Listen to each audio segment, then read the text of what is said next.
Alrighty, everybody, welcome back to another live stream here on the channel. Glad to have you guys all in here today. So far, we have Jason, Weather Watcher, as well as Marcus. We also have ALT in here, Liam, Matthew. Glad to see you back in here. Tornado Chaser, Toby, Jake, as well as Caleb, Edits, Phoenix, Green California, Alan, JAH, everybody else who is in this stream who I may have forgotten to welcome, or if you're just tuning in, may not be chatting. Glad to see you in here as well. Holt and everyone else. All right, let's go ahead and switch on over to our main scene here. We've got a lot to talk about for today's stream. A lot of severe weather to go over. We've got a very active stretch of severe weather, and likely going to be an event that ends up becoming the potential for a tornado outbreak here going on into Sunday and Monday as well as Tuesday. One of those days ought to be a tornado outbreak. I want to go ahead and figure out what is up with that browser source on the left-hand side up top. This one. That is the SPC watch issuance. I don't know why that was down, but it's back up. I just fixed it right there by refreshing it. That was something. But yeah, let's go right ahead and dive on into it. We'll go ahead and just use the SPC outlooks here. That's what we will start with. So for today's outlook, this is today's outlook for severe weather. We do have a large large marginal risk. What I did was I read Caleb's comment about an enhanced risk on day 6. I combined the two, but we have a very large marginal risk, level 1 out of 5 for severe weather, all the way up from Detroit, Michigan, all the way back down into southwestern Texas there, as well as a marginal risk back out there in North Carolina, all the way back down to Georgia. So very large level 1 out of 5 risks there. They encompass about 26 million people under the gun for just generalized severe weather. It doesn't mean like anything too over the top there. If you're in those marginal risks, they're not that big of a deal. Just make sure you're paying attention to the weather, and you'll be perfectly fine. Most of these areas will probably not even see a severe storm, as they're in that level 1 out of 5 there. Let's see here. I want to take a look at this. Are you guys having any buffering? I don't know why YouTube has been giving me so much trouble recently.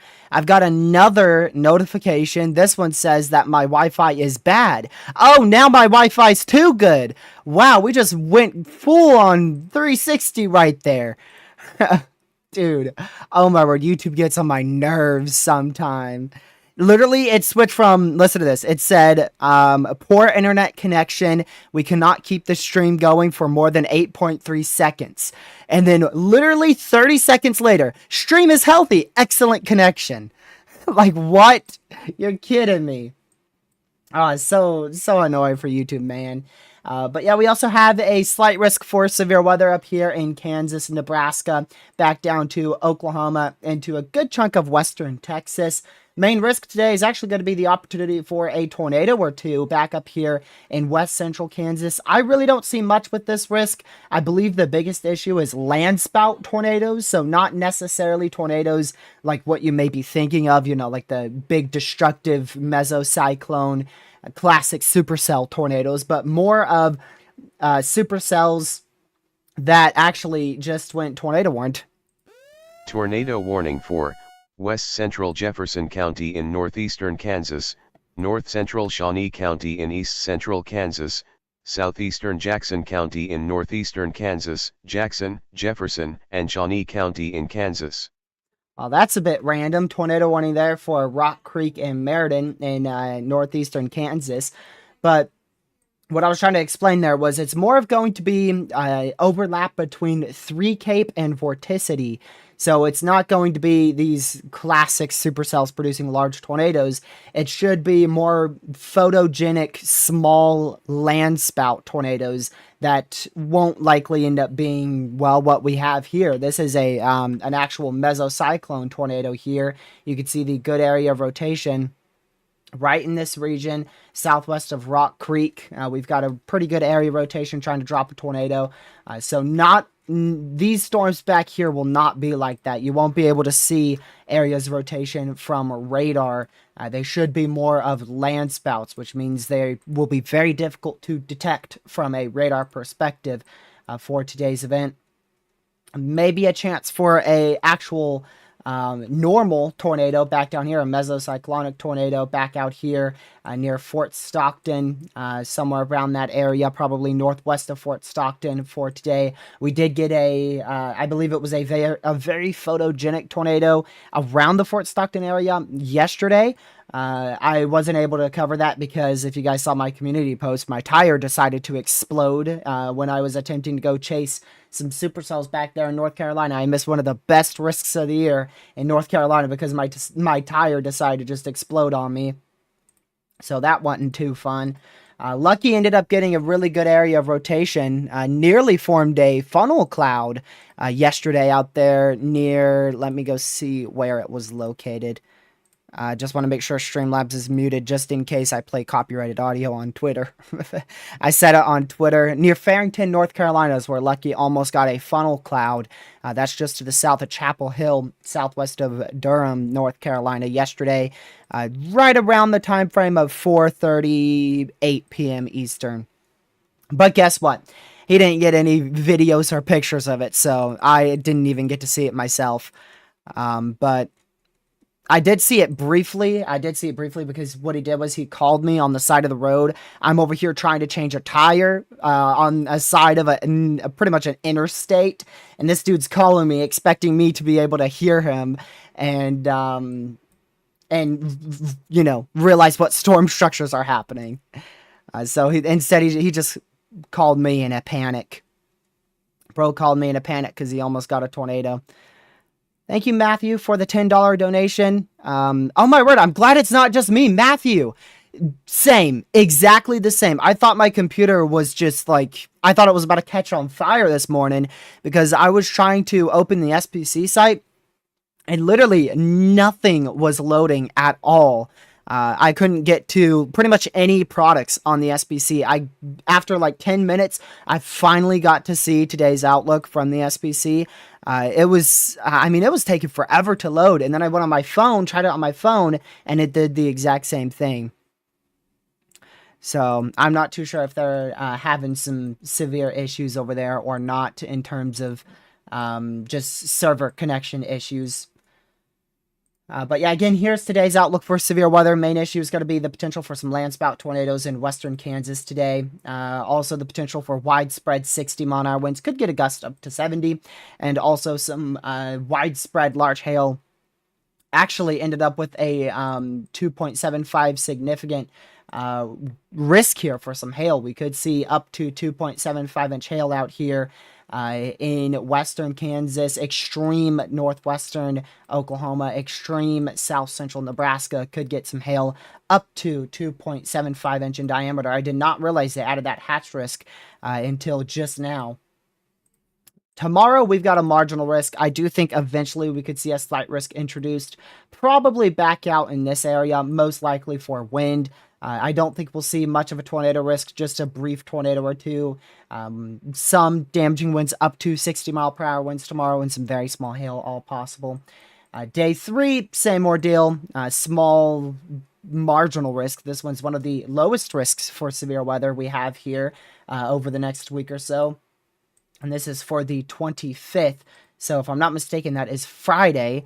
So Friday, we are going to see just a couple isolated severe storms. Not really much. Shouldn't see a big issue there. Then going on into Sunday, the SPC has not outlined any risk for severe weather. I do believe tomorrow for their day 3 outlook, they will outline a large marginal risk out here for the potential of convection to fire off of a dry line. Higher probabilities may be needed in the future. Sunday could be a big day for the potential of strong tornadoes if convection fires, and there is a lot of uncertainty on that. It's really 50-50 right now on if storms will fire. If they do fire, they should be able to plant themselves in a very unstable environment favorable for a strong tornado or two. If they can't fire, then we're going to see very low-end hazards for Sunday. So personally, my personal opinion, I don't think we will see much severe weather on Sunday unless something significantly changes with our trough. I don't see Sunday being a notable threat for any severe weather hazards, although I would definitely pay attention to somewhere in like central western Kansas. That looks to be a spot that some models have favored initiation for over the last like 12 hours or so. It looks like we've got another tornado warning coming in here. Second tornado warning. So that is going to be out here in northwestern Kansas. Tornado warning for South Central Thomas County in northwestern Kansas, northeastern Logan County in west central Kansas, Logan, and Thomas County in Kansas. All right, now see, this is what we were not expecting today. This is something that we were not anticipating today. Just on that latest frame, a strong amount of outflow winds surged right into the inflow and actually has successfully formed an extremely classic supercell here, capable of producing potentially a strong tornado here just to the southwest of Oakley in northwestern Kansas. That is not what we were expecting today. We were not expecting to see a very strong area of rotation like that. Like I was mentioning at the start of the stream, we were really expecting just a landspout risk today, which of course landspouts are a type of tornado, but not something that looks as good as this. This is definitely a very, very classic supercell all right in here. Very classic supercell trying to drop a potentially strong tornado just to the southwest of Oakley in northwestern Kansas. Now going into Monday's risk here for severe weather. Let's see here. Let's see. So that's today, Wednesday, Thursday, Friday. Yeah, and then Saturday, I don't think we'll see anything Saturday. Saturday should be the least active day for severe weather. And then going on into Sunday here, like I said, they haven't outlined anything. Monday is going to probably end up being the primary day. It doesn't say what date this is, but I am 90% sure it is the 28th. For some reason, Radar Omega is glitching out here as well, so I think the 28th is going to be Monday. And I do believe this could be potentially up there with one of the more significant severe weather events we get here this year. So I think this could potentially compete with days like March 14th, April 2nd, March 15th. I do believe that is going to be a possibility where we see this day compete with one of the more widespread threats for significant severe weather here. It looks like we will see the potential for widespread significant severe weather, potentially even strong tornadoes all the way from central Minnesota, north central Wisconsin, all the way down to Oklahoma. A lot of model runs indicate this being a very high-end threat for the potential of widespread significant severe weather. There is, of course, going to be multiple underperformance factors here. We're getting a new GFS in now, so I'm going to wait for that to render in before we take a dive into our model runs and our setup. But just know there is a combination of very favorable ingredients that will be overlapping in this area with a very strong trough that should allow for likely a very notable tornado threat going on into Monday. Tuesday, that threat will continue off to the east. I am unsure about this. I don't have nearly as much confidence in Tuesday's threat for severe weather as I do with Monday. I do still think we could see a couple tornadoes, probably an isolated strong tornado, specifically back up near that surface low, as close to the surface low as you can get, which your surface low at this time is going to be way up in Quebec, but where the actual best ingredients are going to overlap with that wind shear from the surface low and the instability from the Gulf is probably going to end up being right in here across Illinois, Indiana, Michigan, maybe even into Ohio. So this is going to be the place to watch, in my opinion, going on into Tuesday. But I really don't see any of these days getting remotely close to the setup of what Monday could be. Monday could be a very notable setup for severe weather. And unfortunately, I will most likely be on the road during that time. Stay tuned to the community updates, community posts here on this channel. I'll try to update you guys frequently on what my plans are, but hopefully I can be back here at least Monday night. I'm not sure exactly when I will be back here, but that 9-hour drive, that's going to be a doozy to try to get from Talladega all the way up back to Martinsville, Virginia in just one day. So I'll keep you guys updated on that. I wouldn't be shocked if we've got a tornado about a touchdown here southwest of Oakley in northwestern Kansas. We'll continue to monitor that. Very classic supercell structure here in west central Kansas. I believe this is where the 5%, yeah, this is where the 5% tornado risk is. I'm very shocked.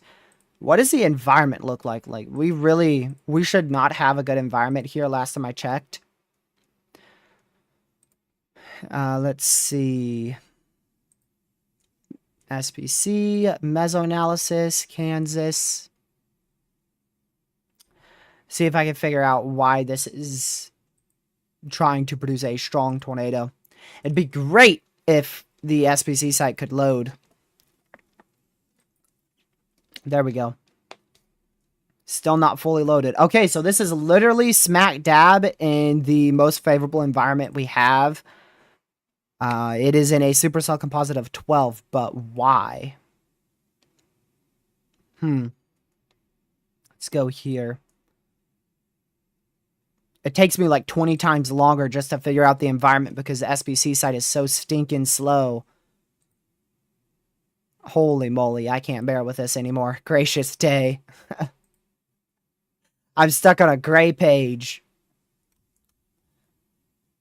I can't even tell you. I'm just going to have to flop a sounding and hope that it loads. Doesn't even load the hodograph or the skew T. Absolutely perfect. Hey, at least it loads the pinpoint value. So 2000 surface-based instability, 2200 mixed layer instability. Let's see. I want to check that 0 to 1 kilometer SRH. That's what I really want to see. Only 93. Yeah, I don't really know why this thing is rotating so intensely with such weak lower level winds. That really is very impressive. Very impressive with such weak lower level winds there. Can't tell exactly what that dew point is. Looks like it's 53 and 52. So you've got 52 degree dew points out here, 63 temps. I don't know how this is... I don't know how this is even happening right now, to be honest with you. Terrible moisture You have great instability, but you have like very little lower level wind shear. So this is really carried by the mid level wind shear. That's really what this is carried by. You've got about 350 3 kilometer SRH. So you've got a lot of mid level wind shear. And that's allowing for this to rotate. So it looks very intense from this radar, but I wouldn't be shocked if it's not as intense towards the actual like ground or so. That is just impressive right there. So your lower level wind shear is just not very strong here, which is probably why this isn't very gate to gate. That's probably why it's not extremely gate to gate here. You've just got a lot of strong velocities here, and it's not extremely gate to gate there. Let's go over to northeastern Kansas. Yeah, this little area of rotation that was over Meriden looks like that's died out. So if you are in Meriden, still remain in your safe spot for 9 more minutes. You need to be in your safe spot. But it looks like that area of rotation is dying out. So if you're in Meriden at Rock Creek, northeastern Kansas, rotation is dying out, but still be in your safe spot.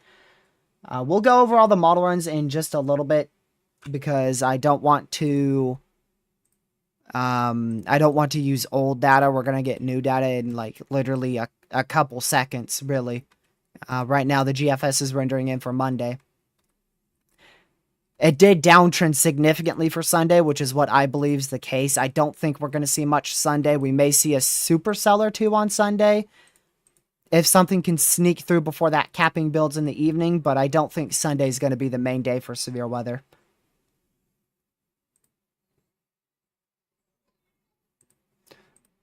All right, we're going to wait for a new scan here. And then we'll look at that new GFS. I'll show you guys the new GFS model.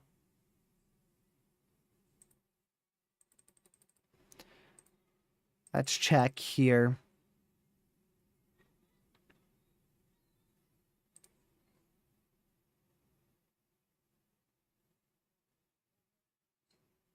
We'll see. I'm taking a look at the new GFS right now, so that way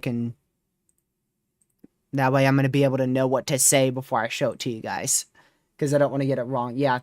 I think this is just going to break apart. I don't see indication that this is on the ground. I guess I'll pull up my analysis radar real quick. Let's see here. There we go. Let's see if we got any drops here. Is that a ZDR drop? Nah. I wouldn't be shocked if this produced a quick, weak tornado, but that strong rotation I was talking about, that is probably trapped up in the mid-levels because towards the lower levels, you just don't have that type of rotation and wind shear, specifically that type of wind shear to support a strong tornado threat. So this may drop down a quick, brief tornado, and it will probably be weak.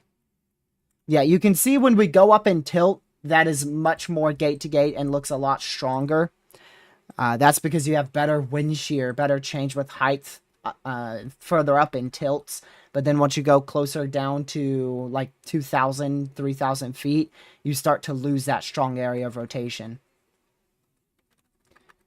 So it's very strong in the mid-level due to that 350 3-kilometer helicity. All right, let's go ahead and look at the GFS now. YouTube is still giving me a stupid error. It says my live stream is like almost offline at this point. But it's literally not. I'm watching it and it is perfectly fine. So, dumb old YouTube, man. After this stream, I'll probably refresh everything and give my computer a break.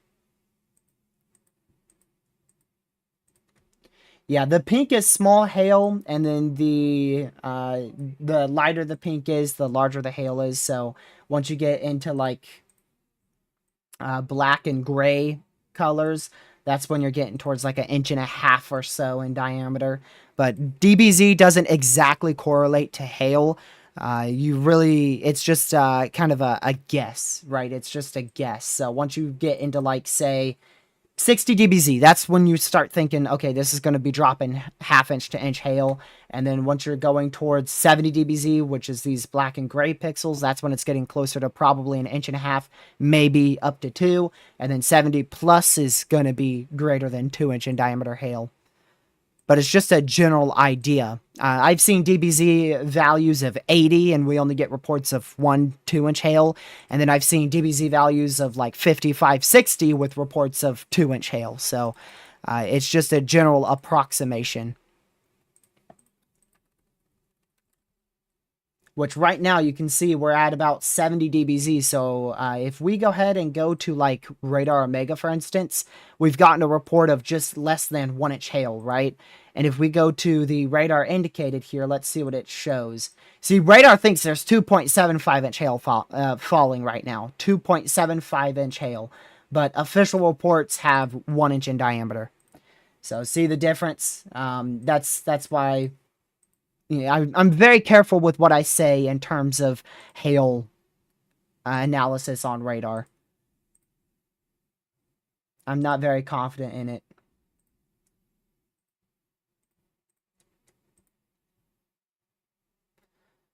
All right, let's go ahead and take a look at models because I know that's what probably 95, maybe even 100% of you guys are here for.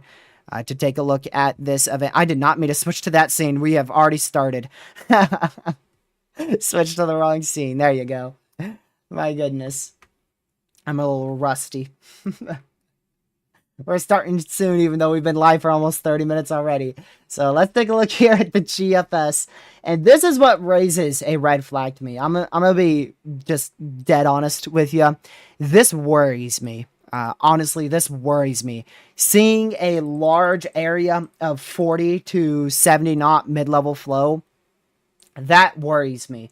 When you get this type of subtle forcing, just like this is the type of forcing that allows for bigger outbreaks of severe weather. And another reason why I'm so aggressive with my wording here is the warm sector.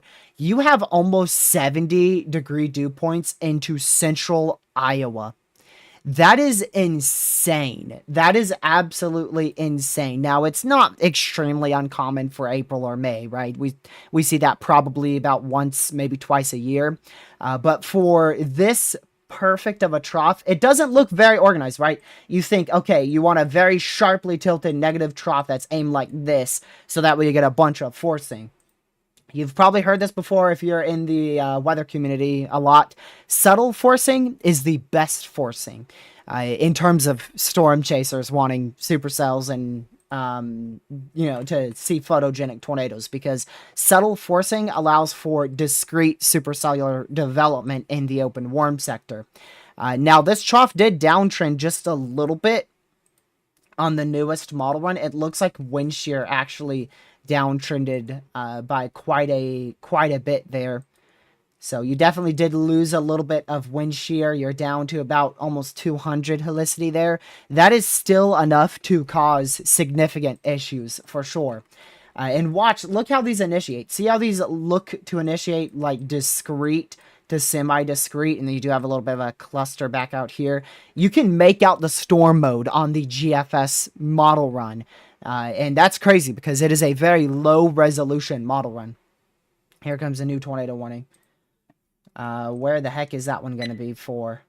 Tornado warning for South Central Thomas County in northwestern Kansas, northeastern Logan County in west central Kansas, Logan, and Thomas County in Kansas. Alright, so that's for the same storm. They're extending that warning. You can see it expires in 1 minute, but they just issued a new one for 31 minutes here. And it weakened a lot. You can see how much it weakened. It weakened very, very significantly. And that's just because it doesn't have a lot of lower level support. It does not have a lot of lower level support there. All right, let's go back over to the GFS here. I do love to see that though. The new GFS downtrending so much on wind shear. That's really awesome. That's really awesome because even with like subtle forcing and storms firing discrete, if you don't have like good wind shear, that's going to allow for, not as well as ingredients, and thus you're going to see less rotating thunderstorms. But then again, I mean, just that warm sector, I mean, look at that. Literally, you're up to 3,300 instability with 70-degree dew points. And like I said, your wind shear is a little bit weaker there, but it is still at like 150 to 200, which is sufficient for the potential of strong tornadoes.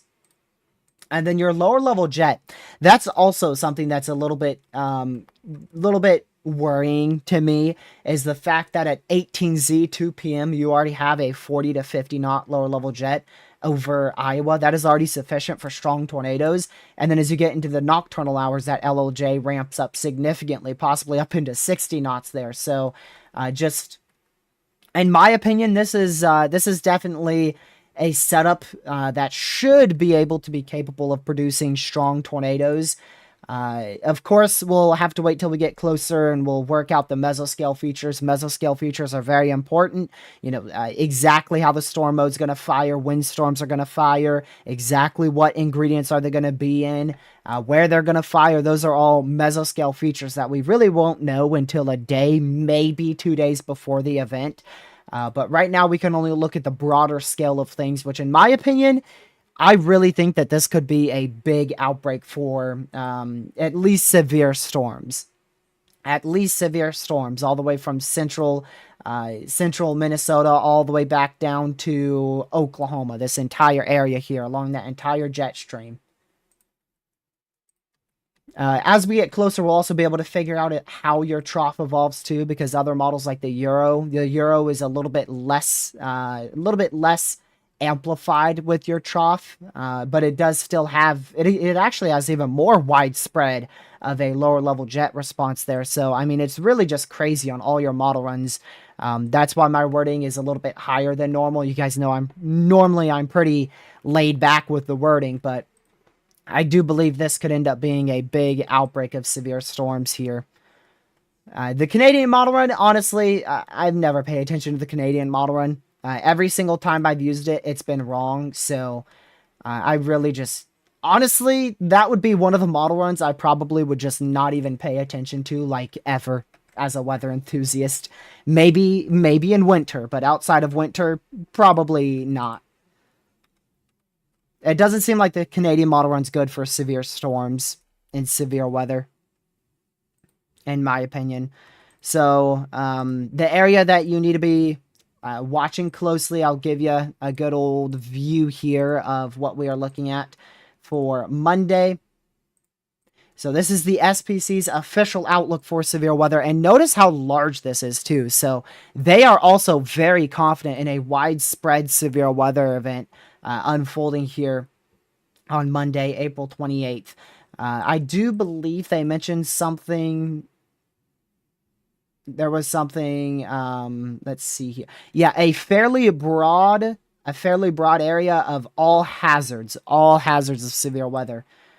So they're talking about that widespread threat for damaging winds, large hail, and tornadoes all being possible. They don't mention strong tornadoes, but that's pretty easy to tell that we're going to have a threat for strong tornadoes when you have a lower level jet of 65 knots mixed in with instability of 3,300 and dew points of 70. It's pretty easy to tell that you're going to have a strong tornado threat somewhere in this risk area. And in my opinion, the best area for that, the highest chance, is going to be like right in here at the moment. But we're going to have to wait till we get closer. Once we get closer, we'll be able to figure out exactly how notable of a strong tornado threat it will be. It may be just a strong tornado or two, or it may be a bit higher wording than that. But that's something we're going to have to wait for once we eventually get closer. Then into Tuesday, it continues. I do think Tuesday is going to be more of a messy mode. I don't see as notable of a significant tornado threat there. You have more of this broad very broad area of weak mid-level flow here, not as amplified of a trough. You can see a very positive tilt to this trough. So that allows for just a large area of subtle forcing, but because you have obviously your cold front here that's moving through, I think things will probably end up growing linear very, very quickly on Tuesday. Your instability is going to be a lot lower on Tuesday compared to Monday, and wind shear is going to be significantly weaker on Tuesday compared to Monday's threat for severe weather. So I do think we could see a couple strong tornadoes on Tuesday. I think it's still possible, but I think that will mainly be focused in actually Ontario, back out into like Michigan, maybe the northern portion of the Midwest, out here in like northern Illinois, northern Indiana, northern Ohio. We definitely could see a better opportunity for strong tornadoes. You could see actually the GFS, the newest GFS, definitely agrees with that, painting the greatest opportunity for tornado ingredients really right across this little area here in Ontario. That's where one of my good friends, Ethan, lives, and he lives in somewhere right out in here, and I'm 99% sure he's going to end up chasing this because it looks like a really good setup for severe weather. We'll have to see which way it trends, though, because 12Z, just literally 6 hours earlier on the GFS, that actually painted it more into the central portions of the Midwest. So more of Illinois, almost all of Indiana, all of Ohio would be under the better threat for strong tornadoes there. So it depends exactly where the best wind shear sets up here for Tuesday. And there's a lot of uncertainty on that. But generally, if you live anywhere in this entire area, which is a very large region, you need to be paying very close attention to Tuesday's threat for severe weather. Like I said, I think that strong tornado threat is going to be limited to somewhere in here. I don't know exactly where, but somewhere in there. This is 147 hours out there, so there's a lot of time for that to change. Then going on into Wednesday. Wednesday looks very, very bleh for severe weather. We may be able to see a severe storm or two along this area, maybe a severe storm or two along this region, but it doesn't look notable at all. That could be our next threat for severe weather.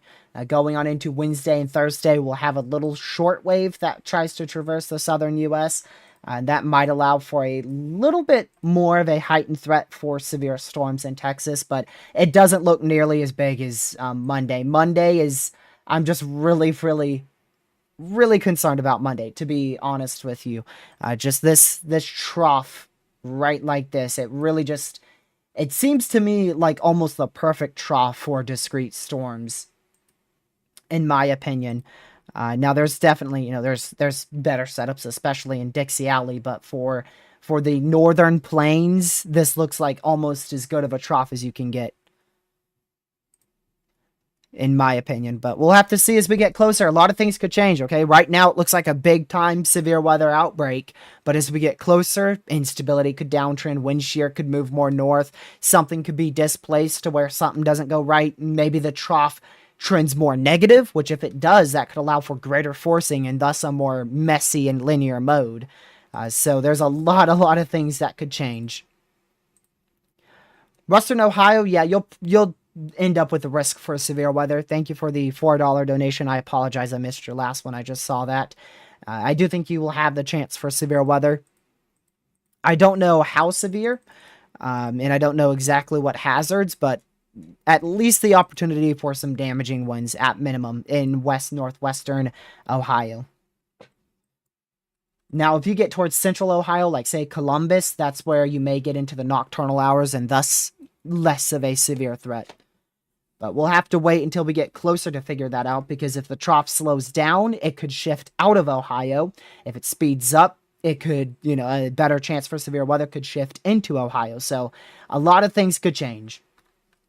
There's always room for downtrends and uptrends in our model runs. We have seen some crazy last-second downtrends before. And some crazy last-second uptrends, too. So, with weather, nothing is ever a full-blown guarantee. No matter how good your environment looks, sometimes things just simply go wrong in the environment.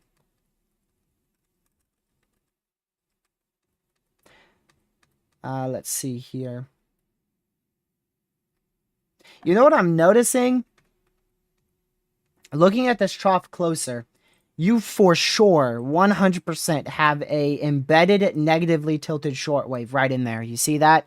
Very clearly a negatively tilted embedded shortwave. So that is what significantly helps with moisture return. Gracious. I mean, look at that. Once that shortwave comes through, you go from high 50s, low 60s to low 70s in a matter of 3 to 6 hours. So you definitely have a good shortwave that develops a sharply negatively tilted shortwave. Hard to say exactly where on this frame. It looks like maybe, let's see, I'm going to go to precipitation here. Maybe multiple little shortwaves. Let's go to the Euro model, see if the Euro has that. Yeah, you can see that on the Euro very, very obviously as well. 700 millibars here. Yeah, definitely can see that shortwave. Very well-defined shortwave all in this area here. Gets weaker as it goes into Oklahoma, but very sharp shortwave in Nebraska, Kansas. Yeah, and you can see that definitely ignites more of a clustery mess. Because of how strong that shortwave is, it brings more forcing, more of a forcing mechanism. But still, yeah, but with that shortwave, you get a much stronger lower level response. Mid 60 lower level jet, not stream there. Mid 60 knot lower level jet. So kind of a mixture there. If you get a stronger, more definitive shortwave, you get more of a lower level jet response, but you get more of a messy mode. Whereas if you have a slightly weaker lower level jet, like the GFS portrays here at 21Z on Monday, you have that slightly disorganized shortwave. You can still see it though. You can still see it right in here, I believe. You can still see that shortwave there. And the timing of that is everything too, because if that shortwave is faster, it could initiate storms right in the evening, which would be, perfect with peak heating and then going into the overnight hours where you get that boost of lower level jet activity. But if it's a little bit too slow, it could initiate storms way too early, or perhaps some crap vection, which might be what the Euro does. You can see the Euro has kind of like two different initiation points here. It has one initiation point along this area and then a second one back here. Not necessarily boundaries, but just where storms fire. So,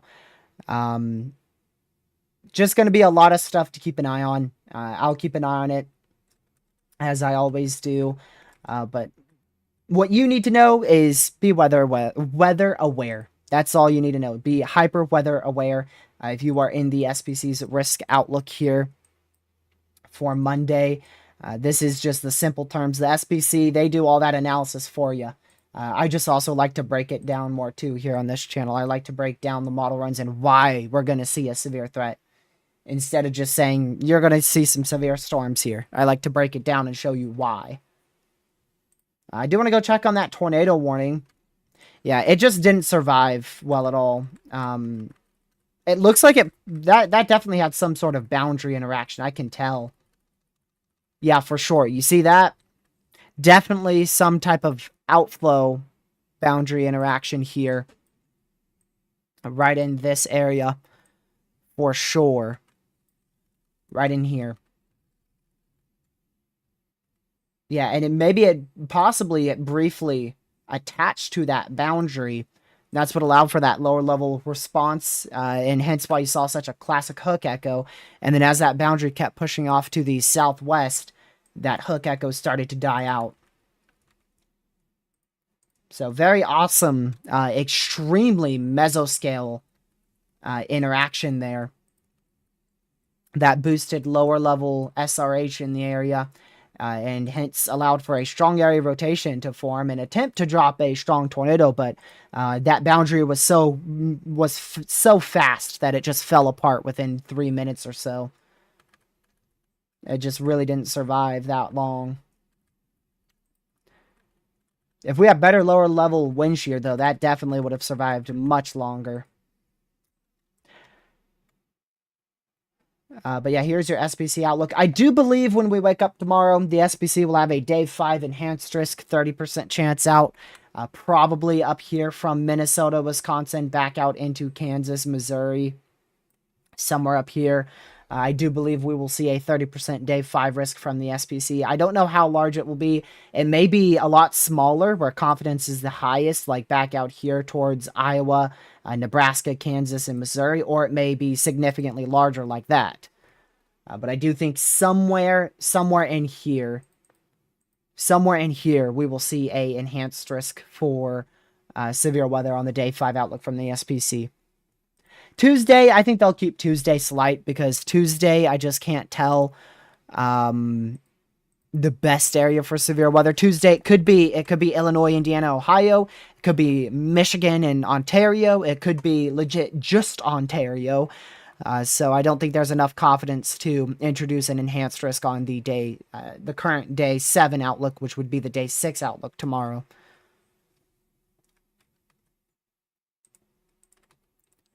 But I mean, pretty much every model run, not pretty much, I should say, every model run I look at for Monday has a significant severe weather threat from at least this area, at the minimum, this region in here. If not way more off to the east too, like more of this area. But they all have a widespread area. It's not like a confined little area of severe storms. No, it's like 4 or 5 different states for the chance of significant severe weather on every model run I look at.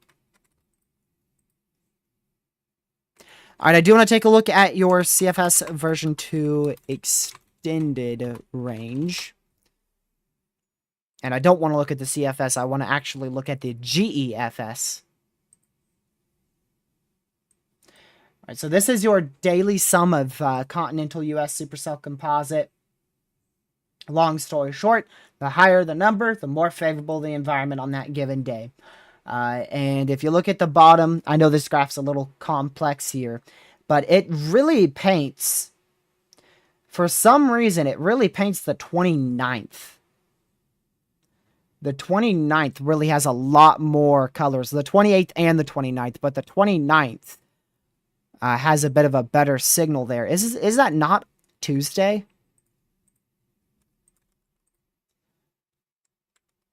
Yeah, the 29th is Tuesday. That's a little odd. But it's definitely painting severe weather for sure on the 28th and 29th. For sure on both the 28th and 29th. So definitely going to see the risk for significant severe weather on both of those days. Here's a bit of an easier graph to understand. All those little lines are ensembles. And the biggest signal is for sure the 28th, the 29th, and even into the 30th. And I think that's a timing issue. I think that might be a timing issue between the ensembles on which day gets that big trough. Like maybe your trough's a little bit faster on some or a little bit slower on others. But just we'll keep an eye on that time frame. For sure, we're going to see severe weather on April 28th and 29th. I can guarantee that. Somebody is going to see severe weather on one of those days. Now, towards the end of May, there's a lot of question marks here. Do not pay attention to after April... I would say after May 1st. Don't pay attention to any of this. Do not look here.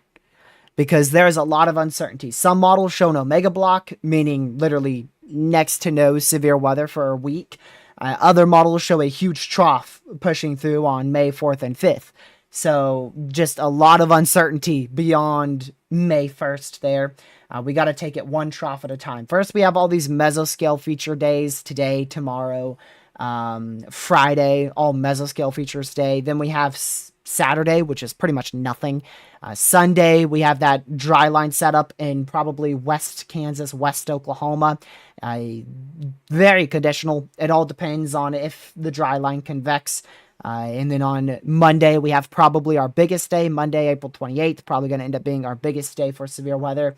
And then April 29th, that pushes on into Michigan, Ohio, Indiana, Ontario. And then on the 30th, April 30th, we may have a severe threat, remnant severe threat back out in Pennsylvania, Maryland, Virginia, and then maybe a new severe threat beginning in Texas on the 30th. If we take a look here at, let's see, anything else I could show on here? Not really. Yeah, not really.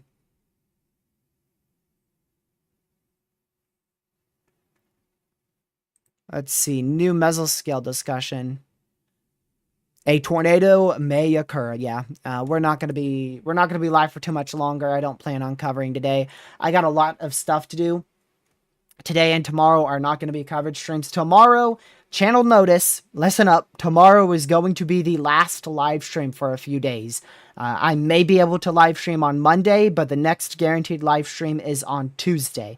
Tomorrow is the last stream, so I will be off Friday, Saturday, Sunday, and Monday. I am not expecting to live stream. Unfortunately, this is Monday.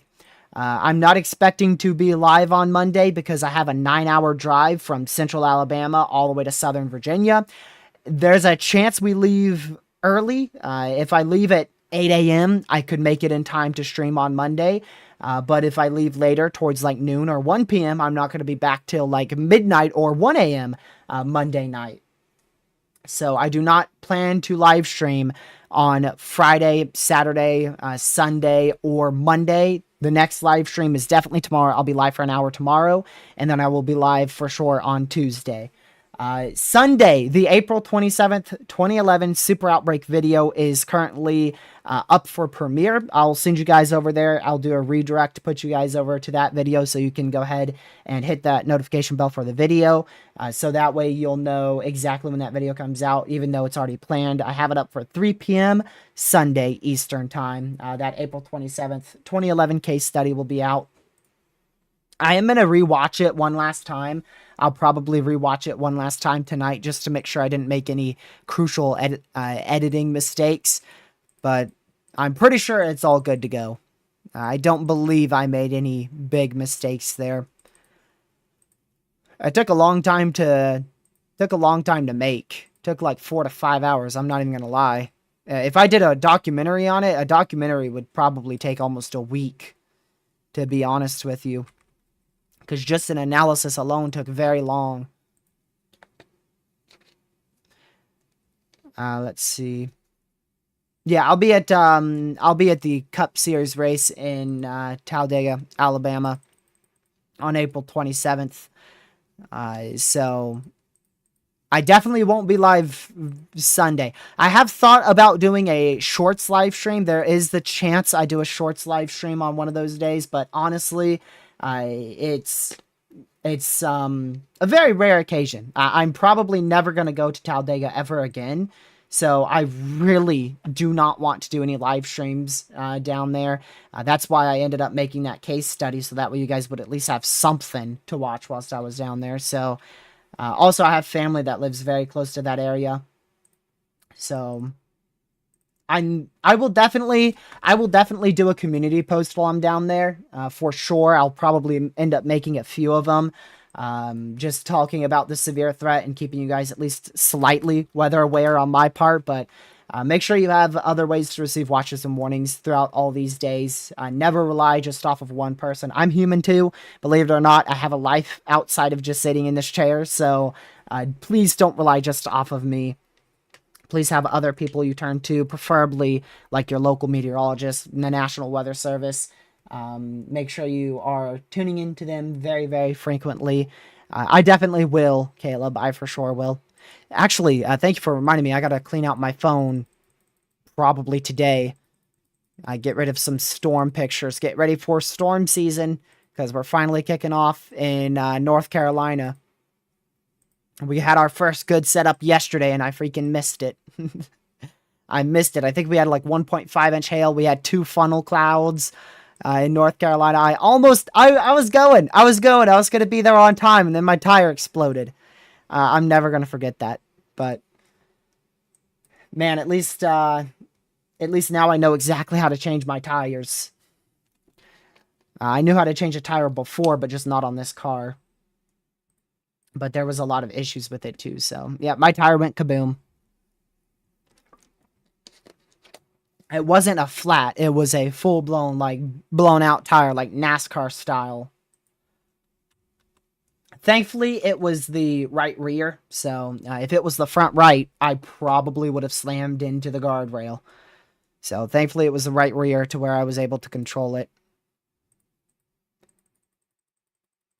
Because if it was the front left or front right, yikes, would have not been fun. Oh yeah, yeah. Grumpy Grandpa, I have an Aston Martin. Yeah, yep, for sure. 19 years old, and I have that type of car for sure. I chase in that too.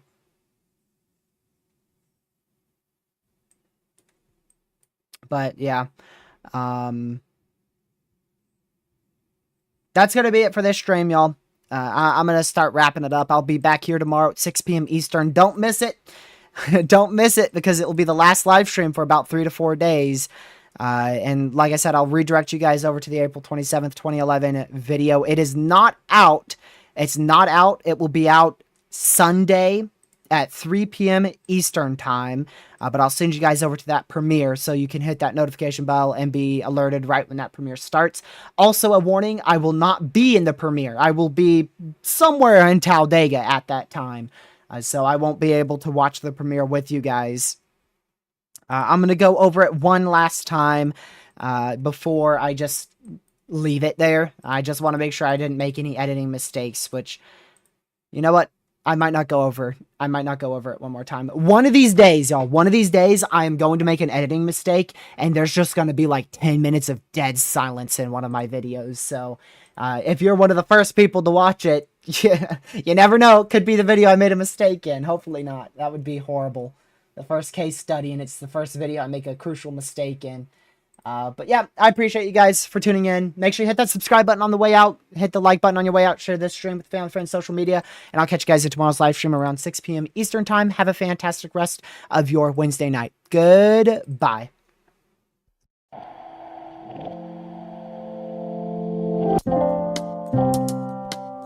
Sorry, I forgot to mention there will be a gaming stream tonight, probably around 10 p.m. Eastern time. So if you have the gaming channel, you can go over there. We'll be live at about 10 p.m. Eastern time with Lucky.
Stay safe, and I'll see you guys in tomorrow's live stream. Have a great rest of your Wednesday night. Thank you much for on chat. Goodbye.